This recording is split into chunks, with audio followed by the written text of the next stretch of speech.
Games of Deception is a book about the first U.S. basketball team competing in the 1936 Olympics in Berlin. This book talks about the things that the U.S. national team experienced in their time in Berlin and all of the adversity that they faced. For example, they faced criticism from the public about playing in these games in the first place, and they faced Hitler and the Nazi regime head-on in all of the games and medal ceremonies.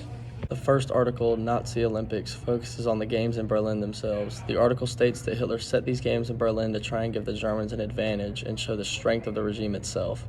This relates to the novel because of the explanation in the novel about how Hitler forced these games to be in Berlin and how Hitler attempted to give Germany an advantage.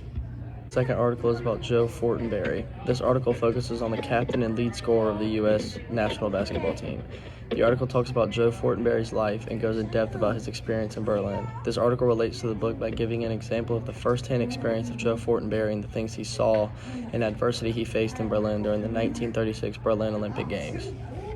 The third article is about Jesse Owens. The article focuses on Jesse Owens' achievements as a track star for the U.S. Olympic track and field team.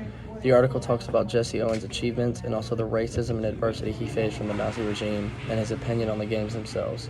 This article relates to the book by providing another example of adversity and racism that was put out due to Hitler's Nazi regime, and another example of the thought that Hitler used these games for the purpose of propaganda.